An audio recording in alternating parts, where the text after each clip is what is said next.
Бахрейн болох Азийн залуучуудын наадамд Монголын 135 тамирчин өрсөлдөн. Сайн байцгаана өрхөн үзэгчдээ глобал мэдээ эхэлж байна. Анхаарлаа хандуулна уу.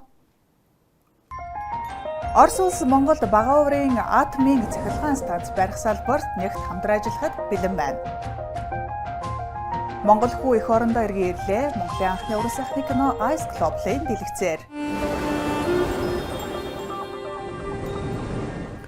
Орос Албаны улсын ерөнхийлөгч Владимир Путин өнгөрсөн оны 9-р сард Монгол улсад төрийн ажлыг хийх үеэрээ шинэ хар хором хотын ойролцоо бага оврын атомын цахилгаан станц барих санал тавьсан. Энэ хүрээнд Росатом компани Монголд бага оврын газар дээр суурилсан атомын цахилгаан станц барихаар төлөвлөж байгаа юм а. Мөн энэхүү атомын цахилгаан станцын хүчин чадал 330 мегаватт байна гэж Орос Албаны улсаас Монгол улсад суугаа элчин сайд Алексей Евсиков мэдэгдэж байсан юм а. Оросын холбооны улсын Росатом компани өнгөрсөн 9-р сард Монгол барих цахилгаан станцын техникийн зураг төсөл батлагдсан хэмээн мэдээлж байв. Мөн 2024 оны 6-р сараас Улаанбаатар хотод Оросын холбооны улсын Росатомын төлөөлөгчийн газар ажиллаж эхэлжээ. Одоогоор тус корпорац нь Монгол улсын төрийн өмчийн Мон Атом компанитай хамтран ажиллаж байна. Орос улбаны ерөнхийлөгч Путин Монгол улсад өнгөрсөн оны 9 сарын төрийн ажил хийхдээ энэ асуудлыг тавьсан. Тэрнээс өмнө ч тавьж байсан. Тэгэхээр одоо бол энийг яг ажлыг болгоод улс төрийн шийдвэр гарсан юм байхгүй. Хоёр тал бол зүгээр энэ талаар мэдээлэл солилцоод харилцан туршлага солиулаад эрдэмтэн мэрэгчлэтнүүд харилцан мэдээлэл солилцоол явж байгаа.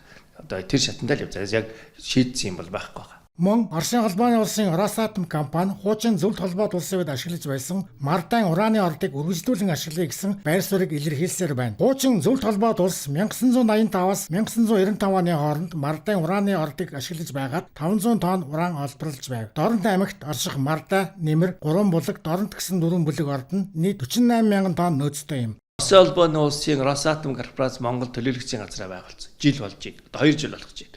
Эдгээр одоо хүсэлтээ илэрхийлээд манай уулуур хаяам арт материалын газартай холбогдох одоо хүсэлтүүдээ илэрхийлээд үе шаттай юмудаа явж байгаа.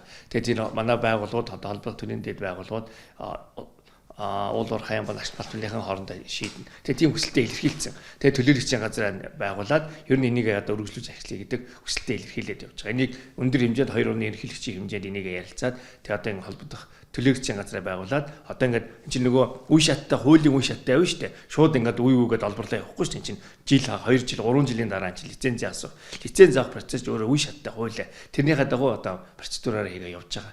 Жанчударж Батторж, Евгений Павлов, Ice Global. Одоо харин өнөөдөр болж өнгөрсөн онцлог мэдээллийг цөөн хормоор хүргэе.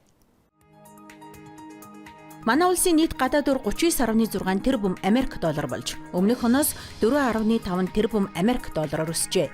Үүнд шууд хөрөнгө оруулалт, компани хоорондын зээллэг болон төв банк засгийн газрын үр нөлөөлжээ. Тодорхойлбол нийт үрийн 45% нь шууд хөрөнгө оруулалт болон компани зээллэг, 22 орчим хувь нь засгийн газар, 8% нь төв банкнаас бусад хадгаламжийн байгууллагынх, 4% нь төв банкных байна.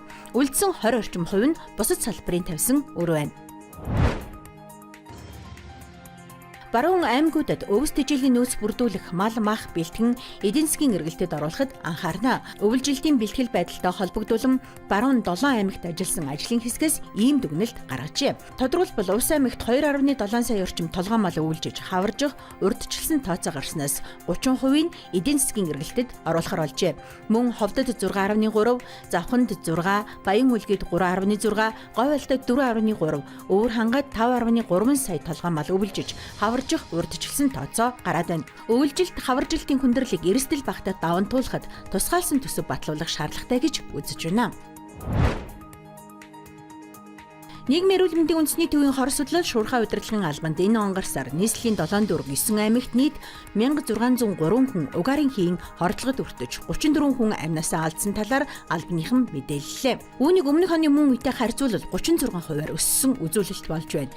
Байршлаар нь тодорхойлбол Сонгон айрхан дүүрэгт 444, Чингэлдээд 234, Скватр Баянгол дүүрэгт Тусбүр 108, Баян зүрхэд 400, Налайхт 94, Хаанвалд 132 дуудлага мэдээлэл бүртгэгдэжээ.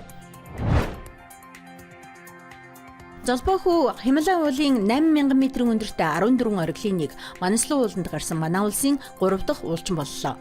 Далайн төвшнөөс 1863 м өндөр тус ууланд тэрээр өнгөрсөн 9-р сарын 25-нд орон нутгийн цагаар 4 цагт амжилттай гарчээ. Түүний хувьд 8000-аас дээш өндөртэй 2 дахь оргилд гарч байгааг өгöd. Өмнө нь 2023 онд 8848 м өндөр Эверестэд амжилттай авирчээ.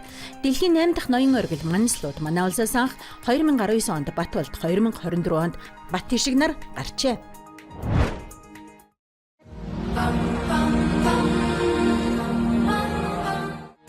Оросын улбаны улсын ардын жүжигчин нэрт хөгжмийн зохиолч продюсер Игорь Крутон үүсгэн байгуулсан Бидний үе олон улсын хүүхдийн зохиолын дууны уралдаанд шалгаран оролцож байгаа Дэлгэр баярын гоо морлын аялал үргэлжилж байна. Юуны өмнө тэрээр улаан талбайгаар аавын хамтаа илж түүний тухай танилцуулга бүхий ном хэвлэгдэн гарч тас агентлагт тас хийсэн ярилцлага өгсөн байна. Би анхудаа хилийн чанданд тэмцээнд орж үзэж байгаа. Тэгээ анхудаа хилийн чандад тэмцээнд орж үзэхдээ Оросын улбаны улсын Москва хотод орохоор болсондоо би маш их талархаж, маш их баярлж явж байгаа. Уралдааны эцсийн шалгаруулалт 11-нд болох бөгөөд Оросын NTV телевизээр шууд цацна. Ялагчийг үзэгчдийн саналаар шалгаруулдаг тул Монгол охиноо дэмжиж саналаа өгөөрэй. Брэд залуу дэлхийн киберспортын түүхэнд нэрээ мөнхлөх цаг айсв. Тодорхойлбол Брэдэд төрж өссөн ч одоогоор Америк нэгдсэн улсад сурч амьдарч байгаа 18 настай Майдер CS2 тэмцээнд өөрийн ур чадвараа гайхуулаад амжижээ. Тэрээр Монголын шилдэг тамирчдын нэг төдийгүй хойд Америкт чансаагаар 3 дугаарт бичигддэг байна. Майдер 6 наснаас аавынхаа тусламжтайгаар тоглож эхэлсэн ч киберспортод 2022 оноос эргэлт буцалтгүй орж Fake8 тоглоомын талбарт бүртгүүлжээ. Түүнийг захим тоглоомын талбарт хардаж байсан үе бий. Гэхдээ тун удалгүй үнэн шудраг тоглолтын хяналт шалгалтаар баталгаажуулсан байна. Кино шиг гэж бид итгэмээргүй зүйлийг хийлдэг. Амьдрал шиг гэж сайн киног биширдэг. Дараагийн маань өгүүлэлт энэ хоёрын зааг бүрч бүдгэрнэ. Заримдаа аль нь кино, аль нь бодит амьдрал болохыг ялгахад бэрх байдаг.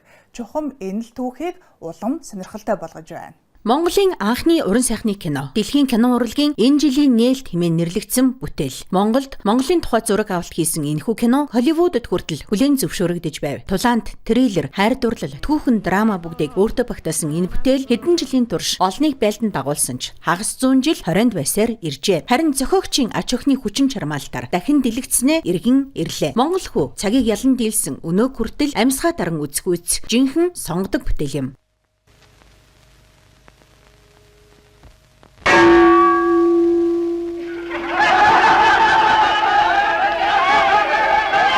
Би бол одоо хүртэл жишээ нь Монгол хүү киног үзэхэд тэндээс маш их зүйлийг олж авдаг. Орчин үеийн хүүхэд залуучууд тэндээс юу үзэж харах вэ гэхээр тэр үеийн Монголын нийгэм ямар байсан? Гадаад дотоод нөхцөл байдал нь ямар байсан? Ямар нөхцөл байдлаас монголчууд үндэсний эрх чөлөө тусгаар тогтнолоо олж авсан юм бэ гэдэг. Энэ чухал түүхэн факт баримтууд энэ кинон дээр байдаг. Монгол хүү кино 1936 онд бүтээгдэж хэдэн жилийн турш амжилтын оргилд оршин тогтносон юм. Зөвлөлт болон Монголд зэрэгцэн дэлгэцнээ гарч үзэгчдийн бахархал болсон билээ. Америкийн New York Times сонин дэлхийн кино урлагийн жилийн хамгийн том үйл явдал хэмээн тодорхойлж байв. Гэвч 1941 онд уг киног хориглож 50 дээр тавьсан буюу олон нийтэд үзүүлэхийг хориглосон бөгөөд 1948 онд тус бүтээлийн зохиолч, дайныг бүхэлд нь туулсан найруулагч Илья Таурберг Берлинд эмгэнэлт нууцлаг байдлаар амиа алдсан юм. Фильм «Сын Монголии» выпал на какое-то время. Яхааргүй Монголын хүү кино урлагийн түүхээс нэгэн цаг тасарч орхигдсон байдаг. Орос тэр кино тун баг танигдсан. Интернэтэд тренд YouTube дэвч байдаггүй. Учир нь энэ кино хуучин монгол хэлээр бүтээгдсэн байсан юм. Тиймээс би мэрэгжлийн жүжигчтэй хамтран Орос хэлээр дахин дуу оруулсан. Үзэхэд тун сонирхолтой, гайхалтай бүтээл байжээ. Кино театруудад гарсан үзүүрэл болгоноос би харж байлаа. Өнөөгийн үзэгчид энэ стерн төрлийн киног баяртай, урамтайгаар үзэж байна. Тэгээд би ийм киног 50 дээр биш харин ч үзүүлж олон нийтэд хүргэх ёстой гэж бодсон юм. Монголд ч гэсэн энэ кино 1941 онд хориглогдсон. Тэр үед Японтой холбоотой улс төрийн нөхцөл байдал төвийг сахих бодлогоос үүдэн уг киног 50 дээр тавьсан байдаг. Би өөрөө кино урлагийн хүн болохоор цаг үеч тэгж таарч энэ кинон дахин аим өгөх боломж надад олцсон. Тэгээд өглөөдөө найруулагчийн ач өхөнтэй хийсэн онцгой ярилцлага болон кино өөрөө тунуудахгүй Ice Global-ийн дэлгэцнээ гарах гэж байна. Үзэхээ мартуузай. Сергей Тучков, Баталай Багдаев, Евгений Павлов. Iced Global. Ice Global телевиз 5 гарагийн глобал мэдээг хүргэлээ тунгуудахгүй шинэ мэдээллээр эргүүлцлээ түр баяртай үзэгчтэй.